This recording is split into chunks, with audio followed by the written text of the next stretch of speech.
Actual మమ్మల్ని అయితే ప్రశ్నలు వేయలేదు, మాకు అవకాశం ఇవ్వలేదు. అర్థమైందంటే మౌలి గారిని కాల్చి మా ఆడవాళ్ళని ఇద్దరిని వదిలేశారంటే వాళ్ళు ఆడవాళ్ళని కాల్చట్లేదని అర్థమైంది.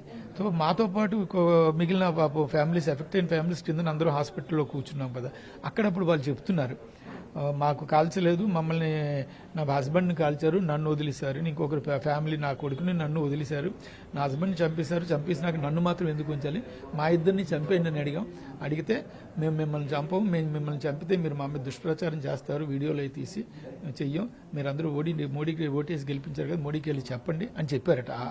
ఆమె చెప్పింది, స్వయంగా నోటితో చెప్పింది. ఇంకా కొంతమంది చిన్న పిల్లలు ఉన్నవాళ్ళు, పెద్ద ముసలి వాళ్ళు అందరూ ఉన్నారండి. అందరూ చాలా విషాదకరమైన, ఇది హాస్పిటల్లో ఉండలేకపోతున్నాం, అందరూ చుట్టూ ఏడుస్తూ ఉన్నారు. మాకు ఈయన ఆచూకీ తెలియట్లేదు. మేము సుమారు 4 గంటలు, 1:30కి వెళ్ళిన వాళ్ళు 4 గంటల కిందకు వచ్చాం.